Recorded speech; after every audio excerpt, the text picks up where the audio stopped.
Bismillahirrahmanirrahim. Assalamualaikum warahmatullahi wabarakatuh.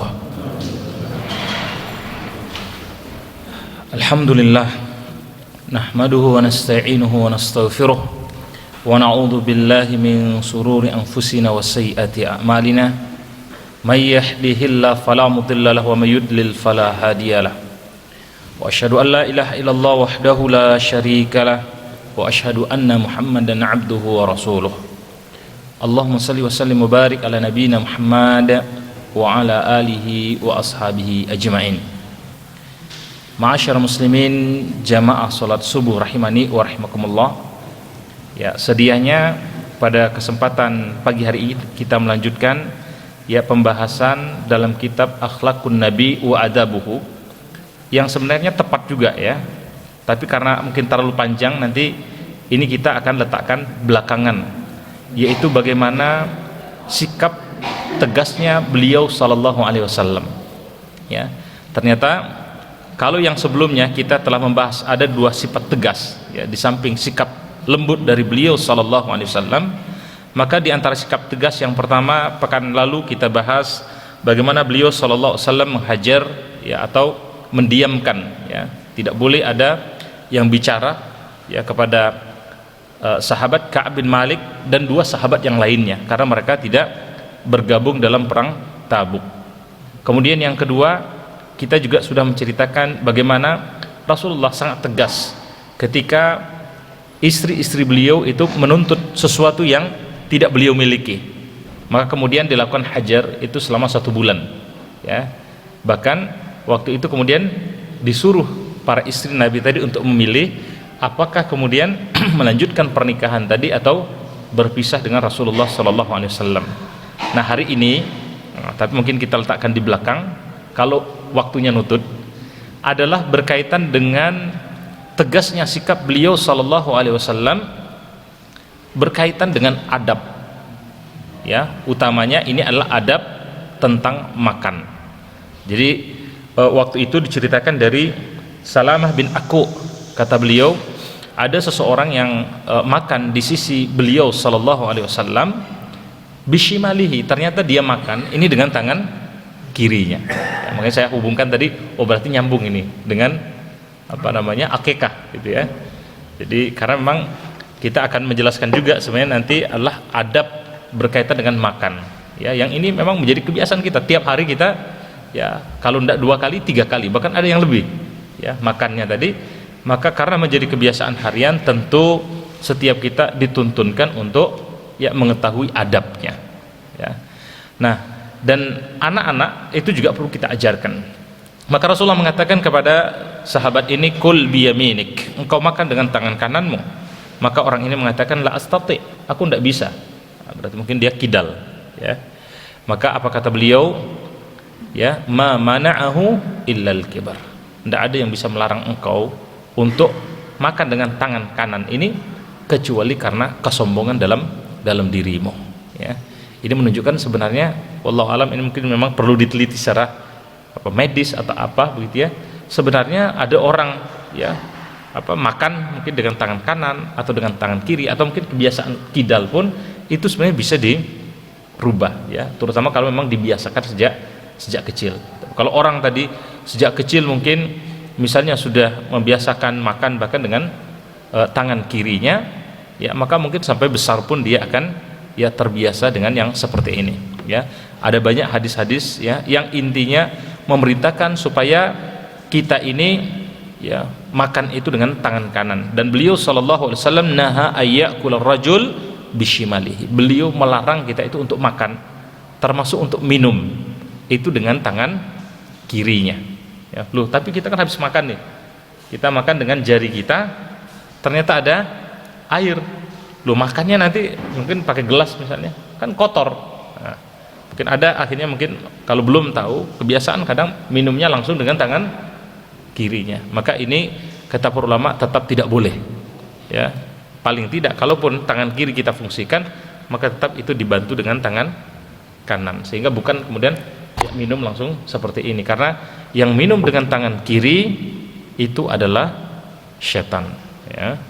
Wallahu taala a'lam. Nah, nanti akan kita sampaikan beberapa adab yang lain, tapi sebelum itu kita akan masuk terlebih dahulu ya berkaitan dengan anak ya, yang mana hari ini tadi disampaikan oleh Takmir bahwa salah satu jamaah kita ini akekah ya, cucu beliau, kita belum tahu tadi siapa namanya, karena nama pun juga sebenarnya adalah doa ya.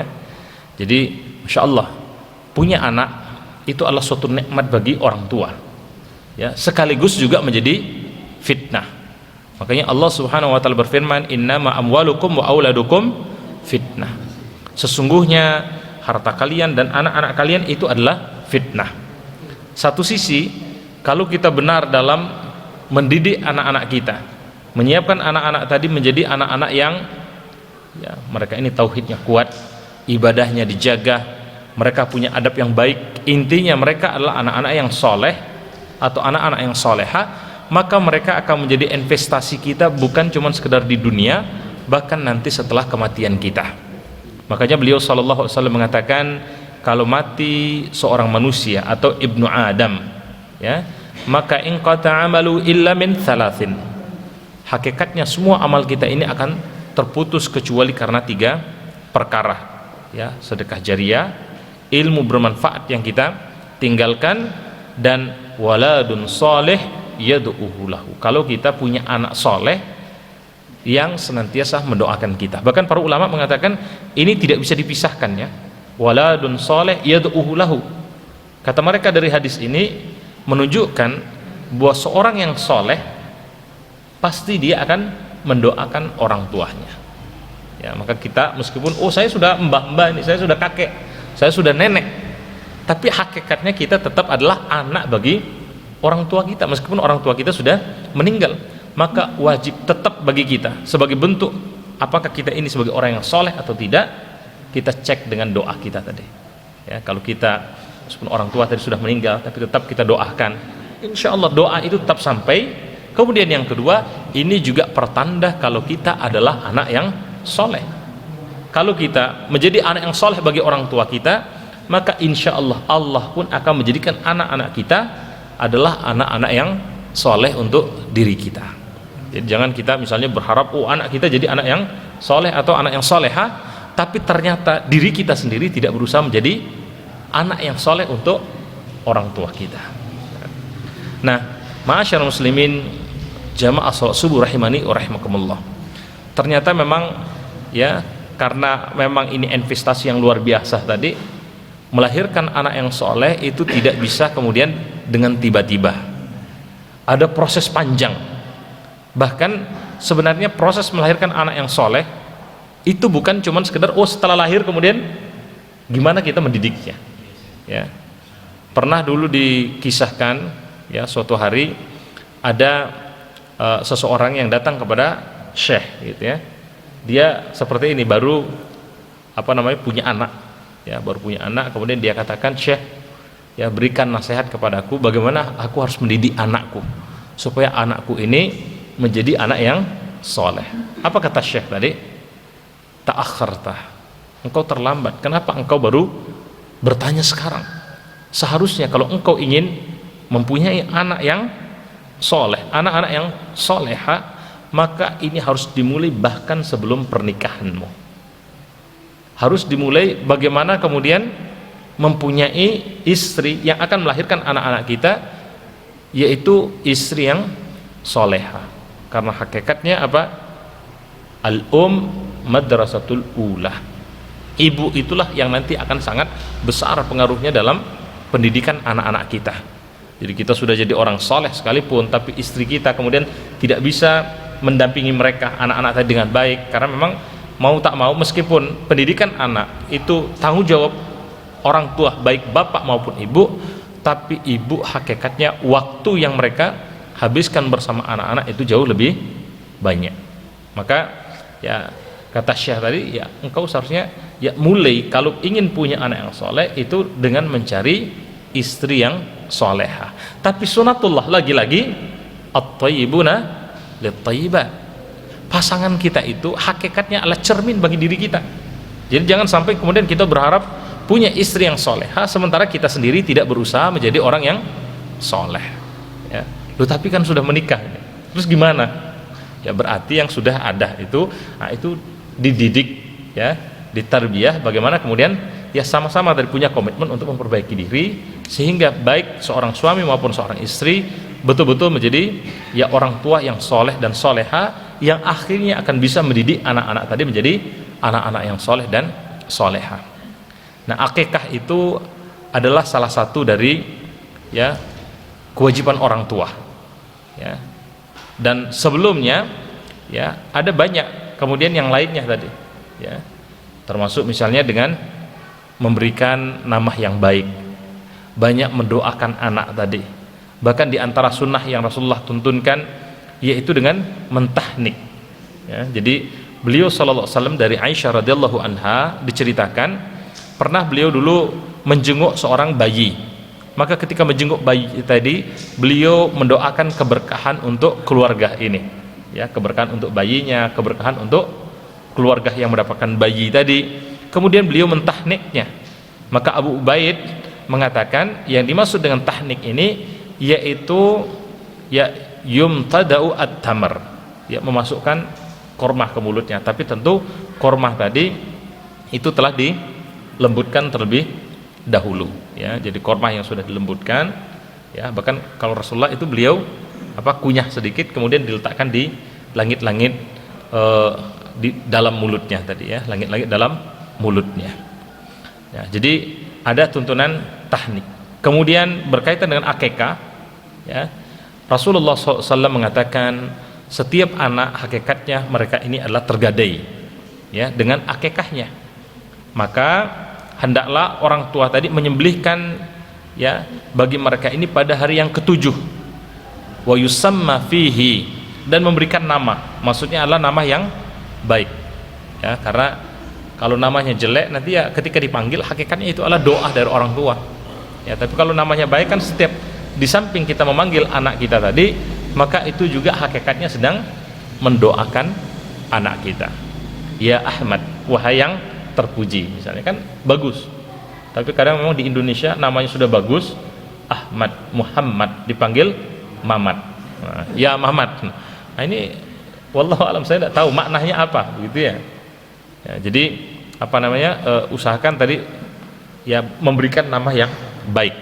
Kemudian wa yuhallik ra'sahu, dan mencukur rambutnya, ya. Kemudian dikatakan juga murtahannun bi aqiqatihi, makna tergadai dengan akikahnya tadi. Ini maknanya bahwa kalau annahu in mata tiflan, kalau ternyata anak ini meninggal dalam keadaan masih anak-anak, ya, masih kecil, belum baligh, maka walam yuaqiq anhu, dan dia tidak diakikahkan oleh orang tuanya, lam yusyaffi'ahu fi walidayh, maka anak ini tidak bisa memberikan syafaat bagi orang tuanya. Jadi insyaallah, ya, kalau ada orang misalnya ditinggal anaknya waktu anaknya belum baligh, kan ada yang meninggal anaknya, ya, waktu masih balik belum baligh tadi, kemudian orang tuanya ini ya termasuk orang tua yang menjaga sholatnya, menjaga puasanya, intinya rukun Islam, rukun iman itu dia jaga, dan dia bersabar dengan musibah yang Allah berikan tadi, maka anaknya tadi yang telah meninggal itu akan memberikan syafaat, akan menjadi jaminan bagi dia untuk mengajak ke surga pada yaumul qiyamah. Loh, tapi kalau orang yang tidak sholat, ya, orangnya intinya rukun Islam, rukun imannya tidak aman, ya tetap kemudian tidak bisa orang tua tadi memberikan anak tadi memberikan syafaat untuk orang tuanya, ya. Termasuk kata Imam Ahmad bin Hanbal tadi, kalau misalnya ya orang tuanya sabar, orang tuanya baik, soleh, tapi orang tuanya tadi lupa untuk mengakikahkan anaknya atau belum mengakikahkan anaknya, ya. Dan akikah ini kadang kan ada orang yang keguguran, ya. Akikah itu kata para ulama adalah ketika sudah ditiupkan ruh. Jadi misalnya kalau orang tadi keguguran, berarti keguguran kan ditiupkan ruh itu kan pada hari ke-120, ya. Jadi hari 120 berarti berapa? 4 bulan, ya. Kalau kegugurannya itu setelah 4 bulan, maka tetap diberikan nama anak yang tadi, bahkan diakikahkan sama orang tuanya, ya. Maksud istilah dia dianggap sebagai orang bayi yang ya memang sudah ada, ya, maka tetap tadi ada tanggung jawab dari orang tua untuk mengakekahkannya, ya. Begitu juga dari Qatadah, beliau sama mengatakan yuharrimu syafa'atihim, anak yang belum diakekahkan maksud dia ini tergadai, yaitu tidak bisa memberikan syafaat bagi kedua orang tuanya. Nah, berkaitan dengan akekah tadi, ya, Aisyah radhiyallahu anha mengatakan bahwa Rasulullah SAW memerintahkan akekah itu anil hulam, kalau anaknya laki-laki maka syatan, yaitu ada 2 kambing, ya, mukafiatan, yang ini akan dihadiahkan atau dibagikan kepada orang lain, ya. Adapun kalau kemudian anak tadi adalah perempuan, maka ini cukup dengan 1 kambing atau kibas saja. Nah, tapi kalau mungkin ada keluarga yang memang tidak mampu, ya, maka dibolehkan kata para ulama itu untuk hanya 1 saja meskipun laki-laki. Karena dari Abdullah bin Abbas, anna Rasulullah SAW anil Hasan wal Husain kabsan. Ya, Rasulullah dulu karena Hasan dan Husain, ya, itu adalah putranya dari Ali bin Abi Thalib atau cucu Rasulullah, kemudian diakekahkan, yaitu ya 1 kambing 1 kambing. Padahal 2 orang, seharusnya kan 4 orang. Ya, maka ini juga boleh. Meskipun tentu yang paling utama tadi adalah 2, ya, kalau laki-laki. Dan para ulama secara rajih kata mereka, akekah ini hukumnya sunnah, ya, maksud tadi bukan kewajiban orang tua tapi tanggung jawab orang tua, ya. Jadi hukum asalnya adalah sunnah, jadi bukan wajib. Maka fala ismun ala man tarakaha, bukan menjadi dosa kalau ada yang meninggalkan atau termasuk mengakhirkan an waktiha. Karena kalau kita tahu kan waktu akekah itu, ya, secara waktu itu yang paling utama dari jumhur para ulama yaitu hari yang ke-7, ya. Jadi hari ke-7, kemudian dikatakan ayyaumal wulida yuhasabu, dan hari lahirnya itu adalah dihitung, wala tahassabu al-lailata in wulida lailan, tapi kalau lahirnya malam maka tidak dihitung malamnya. Nah, karena memang kan dalam Islam kan pergantian hari itu dihitung pada waktu maghrib. Nah, jadi kalau misalnya ada seorang bayi lahir malam tadi, maka dihitung sama seperti siang ini atau pagi ini. Jadi dia lahir hari ini hari Sabtu misalnya. Berarti kapan akekahnya? Sabtu, ya. Asal lahirnya sebelum maghrib nantinya. Sabtu, Ahad, Senin, Selasa, Rabu, Kamis, Jumat. Maka akekahnya adalah Jumat depan. Tapi kalau dia lahir nanti malam setelah maghrib, maka hitungannya bukan Sabtu lagi, meskipun ya, secara syamsiah kan hitungannya adalah hari masih Sabtu kan, Sabtu malam, tapi hitungannya berarti sudah Ahad, berarti nanti akekahnya adalah hari Sabtunya. Itu hitungan yang dilakukan oleh para ulama, meskipun kata para ulama misalnya Ibnu Abid, ya, kalau misalnya ketika telah diberikan nama kemudian disembelihkan, ya, binatang akekahnya tadi, ya, ternyata tidak bisa pada hari yang ke-7, mungkin kan macam-macam, ya, alasan tadi, ada yang mungkin belum ada uangnya atau apa misalnya, maka fala ba's, itu tidak ada masalah. Maka wa kadzalika law dzabaha fi yaumi wa khulika fi yaumi akhar, termasuk juga menyembelihnya atau mungkin memotong, mencukur rambutnya tadi, oh ternyata tidak bisa hari ke-7 tadi, juga tidak ada masalah, ya. Nah, kata para ulama, yang hari ke-7 kanu yustahabbuna dzalika, ini adalah hal yang paling dicintai, maksudnya lebih utama, paling utama adalah hari yang ke-7. Jadi kalau misalnya saya ngitung tadi itu salah, seharusnya ini hari ke-7, ternyata mungkin ngitungnya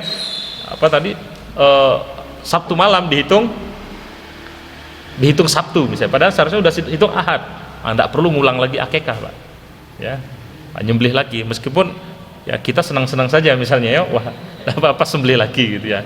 Jadi meskipun artinya sudah cukup, ya, dengan cara begitu saja secara hukum tadi sudah cukup. Bahkan dikatakan akekah tadi ini memang yatlibu biha al-ab, ya, sebenarnya bukan kakek yang ini, ya.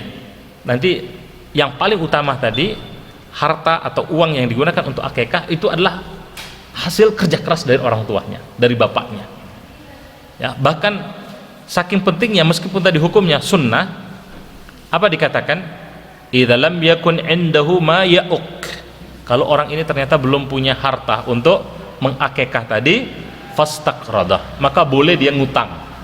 Ya, tapi yang ngutang bukan ya kakeknya, yang ngutang ya tetap orang tuanya. Karena tadi dianggap ini adalah tanggung jawab dari orang tua. Oh iya, orang tuanya ngutang sama kakeknya. Wis monggo, itu apa namanya, persoalan ya komunikasi saja begitu ya. Tapi ya Pak, meskipun misalnya kakek yang Pak ini pokoknya anu dulu, saya belum ada tapi saya ngutang dulu sama Bapak. Ya, itu lebih utama. Ini menunjukkan bahwa orang tua tadi yang merasa ini adalah tanggung jawab dia, ya. Jadi apa namanya? Ini saking pentingnya tadi sebagai bentuk ihya'an as-sunnah, sebagai bentuk menghidupkan sunnahnya Rasulullah Sallallahu Alaihi Wasallam. Jadi akikah tadi dilakukan oleh orang tua, ya. Tadi hari ketujuh, ternyata belum bisa hari ketujuh, thumma rabi'a asyara, maka boleh hari yang ke-14. Ini urutan yang paling utama, ya. Paling utama hari ketujuh, tidak bisa hari ketujuh, hari ke-14, tidak bisa hari ke-14, maka hadi wa ishrin, hari ke-21. Thumma ba'da dzalika tadabbaha fi ayyi waqt. Kemudian setelah itu ya monggo, mau kapan pun silahkan. Lu saya dulu kayaknya sama orang tua saya waktu kecil itu belum diakikahi. Nah, terus gimana? Boleh enggak saya mengakikahi diri sendiri? Meskipun ini tanggung jawab orang tua. Monggo, kata para ulama, tidak ada masalah. Ya, waktunya gimana ngitungnya? Nah, susah kalau ngitung 7 dari ya kelahiran kita, padahal usia sudah 50, sudah 60, maka itu ya seperti ini tadi, maka boleh kita pada hari apapun, ya, termasuk ketika akikah tadi, ya, ketika digundul, ya, apa namanya, rambut dari anak tadi, mungkin pada hari ke-7 misalnya, maka disedekahkan dengan menghitung berat dari rambut, karena masing-masing anak kan beda, ya, berat rambutnya itu diukur kemudian dinilai dengan ya adz-dzihab au al-fiddah, monggo sesuai kemampuan. Oh, mau kita hitung dengan harga emas atau mungkin kita hitung dengan harga perak, ya, saya tidak tahu kalau perak berapa misalnya, mungkin lebih murah ya perak daripada emas. Nah, ini pilihan saja. Atau oh, saya mau dilebihkan saja, ya, sebagai bentuk sedekah dari keluarga kepada orang-orang yang membutuhkan tadi, maka ini apa namanya tidak masalah. Dan lebih diutamakan wa yastahibbu taqdimul khalqi 'ala dzabah. Ya, jadi utamanya itu bukan dipotong dulu rambutnya baru menyembelih. Ya, jadi lebih utama itu adalah apa namanya? Taqdimu khalqi, potong dulu rambutnya. Wa yastahibbu taqdimu khalqi 'ala dzabah. Jadi potong dulu rambutnya baru kemudian nyembelih. Jadi bukan nyembelih dulu baru potong rambut. Itu secara sunnah, gitu ya. Kalau sudah terjadi ya sudah, tidak ada masalah. Tapi kita kan tentu tadi apa namanya berusaha ya kalau bisa yang paling mendekati tuntunan Rasulullah. Nah, makanan terus misalnya sudah disembelih nih. Terus bagaimana caranya? Boleh dalam akikah ini kata para ulama untuk dengan makan bersama, mungkin seperti sekarang. Kama yajuz it'amul aqrab wal ashab wal fuqara. Dan termasuk ya yang memakan makanan tadi siapapun boleh, karib kerabat, para sahabat, ya, para fuqara, orang-orang miskin, ya, boleh kemudian apa namanya memakannya tadi dengan mengantarkannya atau mungkin dengan mengundang mereka, ya.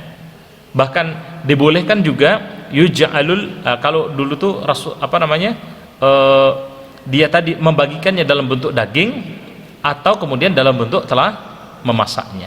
Jadi liman ilaihi al-aqiqah ayuwazziru aha lahman nai'ah. Jadi dia bagikan, misalnya distribusikan dalam bentuk daging. Nah, tapi kan mungkin kalau banyak orang kan ya apa namanya, kita kan kurang enak juga masa membagikan seperempat kilo misalkan, kan kurang pantas. Kalau misalnya seperempat tadi itu dimasak kemudian diundang atau dibagikan dalam bentuk makanan, maka itu lebih bagus. Jadi kondisinya tergantung dengan keadaan masing-masing orang tadi, ya, atau mungkin dalam keadaan sudah dimasak, ya.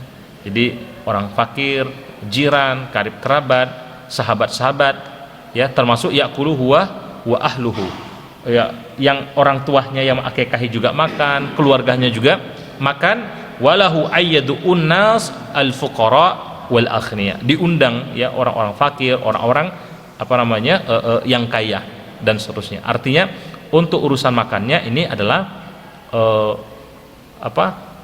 bebas saja, ya, bebas saja metodenya. Makanya di masyarakat kita ada yang prasmanan, sedang makan bersama, ada yang mungkin kotaan yang diantar, ada mungkin orang yang diundang datang ke rumah, maka itu tidak ada masalah. Nah, ini berkaitan dengan akikah, ya. Jadi kalau ingin punya anak yang soleh tadi, ya, berikan nama yang baik, kita tahnik, kita akikah, bahkan tadi dicarikan ibu yang soleha atau ibunya tadi dididik menjadi ya ibu yang soleha, ya, dan kita sendiri juga berusaha untuk menjadi orang tua yang soleh, ya. Karena apa, kata Fudail bin Iyad, sesungguhnya ya aku ketika jatuh pada maksiat. Jadi bayangkan ini ulama, ya, ulama maksiat, ulama itu kecil-kecil, Pak. Bahkan mereka itu kalau yang besar itu mereka langsung ingat terus, padahal mungkin maksiatnya itu tidak seberapa, ya. Misalnya pernah dikisahkan dulu Imam Syafi'i, maksiatnya Imam Syafi'i, pernah beliau mengatakan, aku pernah berjalan di belakang seorang wanita, kemudian terlihat betisnya dan hilang beberapa juz dari hafalan dan beberapa ribu dari hadis yang aku hafal. Nah, itu sudah kerasa maksiat bagi Imam Syafi'i. Ini maksiat dia, ya. Nah, kita bukan cuma sekedar berjalan atau kelihatan betis saja, ya. Itu saking kita memang tidak ada apa-apanya dibandingkan dengan para ulama dulu, ya. Tapi saya lebih dari itu, tidak hilang hafalan saya. Wah, memang ada hafalan enggak gitu, ya. Karena tidak mungkin, ya, orang yang tidak punya kemudian bisa kehilangan, tapi minimal dia pasti akan kesulitan untuk menghafal. Nah, kemudian juga kita pernah membaca kisah Sufyan Ats-Tsauri, ya, seorang ulama juga. Apa kata Sufyan Ats-Tsauri? La astati' qiyamul lail bi khamsati syuhur lidzanbi dzanabtuhu. Aku pernah merasakan, ya, tidak merasakan nikmatnya salat malam itu selama 5 bulan. Kenapa? Karena ada satu dosa yang aku lakukan. Apa dosanya Sufyan Ats-Tsauri? Pernah dia berjalan bersama seorang yang jahil, ya. Orang jahil itu biasanya tong kosong nyaring bunyinya. Maka ketika orang yang jahil terus ngomong ngoceh kemana-mana tapi isinya itu kosong, langsung dia terpikir di hatinya, hadzal rajul, ya, rajulun jahilun murakkab. Ini orang jahil murakkab. Jahilnya ini bertingkat, ya, kok sudah kurang ilmu tapi gayanya kayak berilmu. Itu baru terbetik di hatinya saja, bukan diucapkan, kamu kok jahil. Nah, itu lebih tinggi lagi maksiatnya itu. Maka apa kata Sufyan Ats-Tsauri tadi? Aku sampai tidak bisa merasakan nikmatnya sholat malam, hanya dengan zan saja. Karena memang dalam Al-Quran pun Allah telah menyampaikan, inna ba'dadhan ismun, sesungguhnya, ya, sebagian dari prasangka itu adalah dosa. Mohon maaf, ya. Bismillah.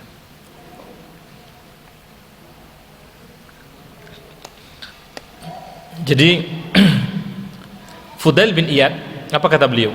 Aku melakukan satu maksiat, tapi saya belum sempat cari mencari, ya, maksiat yang dimaksud oleh Fudail. Tapi kita husnuzannya para ulama tentu maksiatnya ya hal-hal yang sepele saja seperti ini. Ada prasangka, ya, tadi kok orang ini kok jahil sekali. Ya, itu baru di hati, belum diucapkan. Aku melakukan suatu maksiat, maka aku menemukan, ya, akibat atau pengaruh dari maksiatku tadi pada akhlak dabbati, ya, binatang ternakku, wa zaujati, termasuk istriku, bahkan dalam riwayat lain dikatakan dan anak-anakku. Jadi Masya Allah, ulama dulu itu mereka sangat sensitif. Jadi kalau misalnya kok kayaknya anaknya kok agak bandel, ya, jadi bukan langsung, oh kamu kok bandel, anaknya yang dimarahin, enggak begitu. Tapi ulama dulu langsung cek, saya salah apa ya, kok anak saya jadi bandel begini. Kenapa? Karena memang hakikatnya apa yang kita lakukan itu akan memberikan pengaruh terhadap anak, istri, bahkan binatang ternak kita. Ya, apalagi kalau ada orang tua misalnya mencari makanan atau harta yang haram, yang kemudian ini menjadi darah atau daging bagi anak keturunannya, itu pasti itu mesti akan pengaruh dengan akhlak atau adab dari anak-anaknya, ya. Maka sesungguhnya baiknya kedua orang tua ini adalah modal untuk baiknya anak-anak mereka. Ya, sebagaimana Ibnu Katsir rahimahullah, beliau pernah menafsirkan ayat wa ammal jidaru, ini ketika Nabi Khidir mengisahkan kepada Nabi Musa, ya, mereka habis membangun rumah yang hampir roboh, kemudian Nabi Musa mengatakan, kenapa engkau tidak minta upah? Ini protes yang ketiga, gitu ya. Maka kata Nabi Khidir, ini adalah hari perpisahan kita, maka aku kabarkan wa ammal jidar, adapun rumah ini fakana li ghulamain yatimain, ini adalah rumah dua orang anak yatim di kota ini, wa kana tahtahu kanzun lahumah, dan di bawahnya ini ada perhiasan yang Allah sediakan untuk kedua anak yatim tadi, wa kana abuhuma salihan. Kenapa Allah lindungi dua anak yatim tadi, bahkan diberikan ya rezeki dari arah yang tidak disangka-sangka, wa kana abuhuma salihan, karena kedua orang tua mereka dulu adalah orang tua yang soleh. Jadi Masya Allah, pengaruh orang tua itu luar biasa. Kalau kita sudah menjadi orang tua yang soleh, maka hakikatnya kita telah menyiapkan warisan yang sangat berharga bagi anak keturunan kita. Jadi tidak perlu khawatir, oh nanti terus gimana kalau kita meninggal misalnya, anak keturunan kita gimana? Tidak perlu khawatir, selama kita berusaha sungguh-sungguh menjadi seorang yang soleh, seorang yang bertakwa kepada Allah Subhanahu wa Ta'ala. Ya, karena apa? Ya, siapapun ihfazillah yahfazka, siapa yang menjaga Allah, Allah akan menjaga dirinya, bahkan anak keturunan dia. Ya, dan Allah menginginkan untuk menyampaikan kepada keduanya ketika keduanya telah telah dewasa. Ya, jadi Masya Allah, ini kata Ibnu Katsir ketika menafsirkan surat Al-Kahfi ini. Ya, maka orang tua tadi ya betul-betul ya memberikan warna yang baik kepada anaknya, apalagi anak yang masih kecil baru lahir seperti ini. Ya, hakikatnya kata beliau SAW, semua anak itu dilahirkan dalam keadaan fitrah. Ya, nanti tinggal bapaknya, ibunya yang membuat apakah dia menjadi seorang Yahudi, apakah dia menjadi seorang Nasrani, atau dia menjadi seorang Majusi. Maka orang tua perlu ya menjadi orang tua yang soleh, menjadi orang tua yang soleha, sehingga dia bisa mendidik anaknya tadi, diajarkan tauhid, ya, diajarkan cara ibadah harian. Masya Allah, selama orang tua tadi kemudian mengajarkan misalnya membaca Al-Quran, taunya atau hafal Al-Fatihah itu dari orang tuanya, selama anak ini membaca Al-Fatihah, selama anak ini membaca Al-Quran, maka nanti terus akan mengalir pahala untuk orang tua yang telah mengajari tadi, ya. Apalagi urusan adab, ya, karena agama ini adalah agama adab, agama akhlak. Maka orang tua ajari, ya, sebagaimana tadi Rasulullah SAW ya mengajari anak-anaknya dari hal-hal yang sepele. Nah, tapi tadi belum sempat ya kita membahas, ya, karena waktunya. Ya, diajari misalnya ya sederhana cara makan, ya. Rasulullah misalnya sering ya ada anak kecil diceritakan ini wa kanat yadi, ini ceritanya dari Umar bin Abi Salamah. Jadi Umar bin Abi Salamah ini kan, Ummu Salamah itu kan ketika Abi Salamah telah meninggal itu kemudian dinikahi oleh Rasulullah. Nah, Ummu Salamah ini punya anak namanya Umar dulu ya tinggal bersama Ummu Salamah tadi. Maka pernah waktu aku masih kecil, kata Umar bin Abi Salamah, saat itu aku makan, langsung saya makan itu ya sudah pokoknya dikeroyok saja gitu ya. Bahkan makan dari yang bagian tengah. Padahal kan makan ya tidak boleh dari bagian yang tengah, ya sunnahnya. Ya. Maka apa kata Rasulullah? Ya gulam, wahai anak kecil, samillah. Kalau makan itu baca bismillah. Wakul biyaminik, dan jangan lupa makan dengan tangan kanan. Wakul mimma yalik, dan kalau makan mulai dari yang dekat-dekat, ya. Jadi jangan tiba-tiba ambil yang jauh, ya. Ya, dan berkaitan dengan bismillah tadi ini sangat penting, ya. Inna syaitan yastahillu at-ta'am alla yuzkara smullahi alaih. Sesungguhnya syaitan itu dihalalkan untuk ikut makan bagi makanan yang tidak disebutkan nama Allah, ya. Jadi makan itu ya bismillah, ya, kata para ulama ya tidak ditambah dengan bismillahirrahmanirrahim, itu sunnah yang paling utama tadi, cukup bismillah. Loh, tapi kalau lupa gimana? Maka nanti ya kita setelah makan ya bismillahi awalihi wa bismillahi akhirihi. Maka kata Rasulullah, yang sudah tanpa bismillah tadi maka itu bagian dari setan, maksudnya setan juga ikut makan. Adapun setelah dia membaca bismillahi awwalihi wa bismillahi akhirihi, maka seakan-akan dia telah memulai makan yang ini wa yamna'us syaitan, yang akan melarang setan untuk juga gabung ikut makan, ya. Dan anak-anak diajarkan sholat, Pak, ya, insyaallah, ya. Sholat ini yang pertama akan dihisab. Jangan sampai kita itu misalnya anak kita apalagi di rantau, anak kita kuliah di mana atau sekolah lah, ya, harus selalu diperhatikan masalah sholatnya. Bahkan ada seorang ulama ditanya oleh seseorang, kata dia, wahai Syekh, anak saya itu kalau pagi kok susah sekali ya bangun subuhnya, ya, maka apa yang harus saya lakukan? Maka apa kata Syekh tadi? Bagaimana kalau misalnya kamar tempat anakmu tidur itu kebakaran, apa yang engkau akan lakukan? Maka kata orang tua tadi, ya saya tentu akan seret kayak apapun anak saya. Nah, itu kata Syekh, itu baru kebakaran di dunia. Bagaimana kalau nanti dibakarnya adalah pada api di neraka? Ya, artinya memang kita harus punya banyak pendekatan, ya. Tapi intinya ya jangan dibiasakan anak tadi bangunnya sampai siang, ya. Akhirnya sampai tidak sholat subuh atau sholat subuhnya sudah terlambat, ya. Karena kebiasaan orang-orang soleh yaitu mereka sudah bangun sebelum sholat subuh, bahkan minimal itu mereka ya meskipun hanya 2 rakaat itu sholat malam. Kenapa?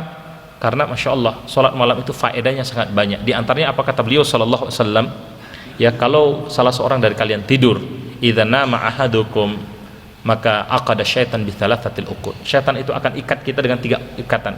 Kemudian syaitan akan pukul-pukul ikatan tadi. Maka kalau kita bangun, ya, maka kita ingat kepada Allah, berdoa, lepas 1 ikatan. Kita wudhu, lepas 1 ikatan. Kita salat meskipun 2 rakaat sebelum subuh, maksudnya akan lepas 1 ikatan yang terakhir. Maka fa'asbaha nasyitan thayyiban nafsi. Orang ini mulai dari subuhnya, kata Rasulullah, Allah jamin pasti nasyitan, akan menjadi orang yang bersemangat, thayyiban nafsi, jiwanya itu enak. Jadi kalau ada orang kok pagi-paginya saja sudah mulai malas-malasan, tidak ada semangat menyebut hidup, ya, bisa jadi mungkin diantara pengaruh tidak sholat malam. Karena apa kata Rasulullah, wa illa, kalau dia ternyata tidak zikir, tidak wudhu, tidak sholat malam, maka fa'asbaha kaslan wa sayyi'an nafsi, paginya akan dihabiskan dengan waktu malas-malasan dan jiwa yang tidak enak, ya. Jadi sholat perintahkan, ya, wa'mur ahlaka bis shalah wastabir alaih, perintahkan keluargamu ini untuk sholat dan bersabar di atasnya. Dan ini adalah cara kita untuk menjaga diri dan keluarga kita dari api neraka, ya. Selalu kemudian berikan makanan yang halal, ya. Ini prinsip, pembahasannya panjang dan yang tidak kalah pentingnya, ya, karena mau tak mau hidup kita ini sebenarnya ada dalam genggaman Allah. Kita ini hanya menjalani takdir.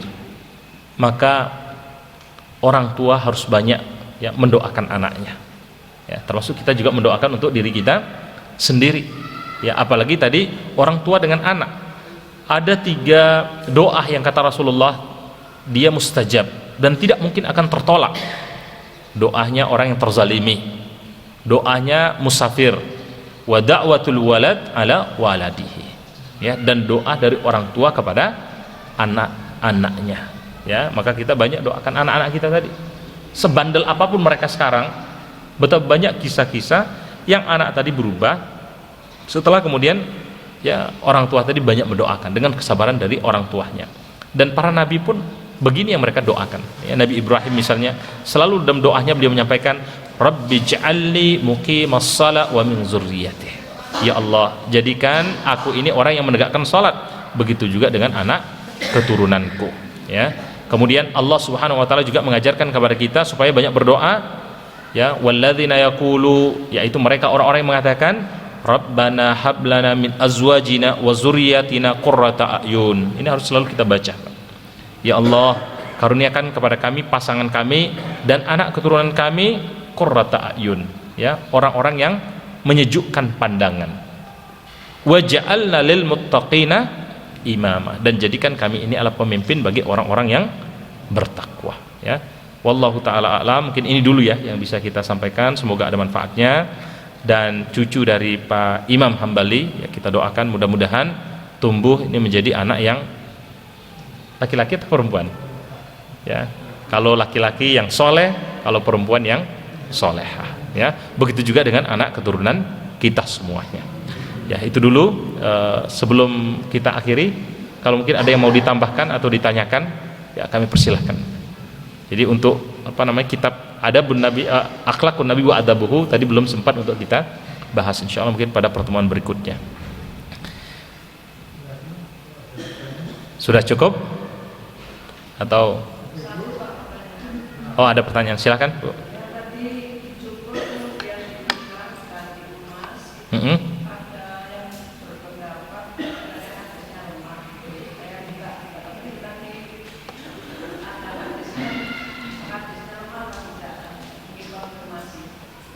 Sebentar, saya kalau ngecek lemah atau tidak ini sebenarnya harus ya. Nanti mungkin pas makan bisa saya cek kan tuh, karena harus ada internet juga, ada di HP.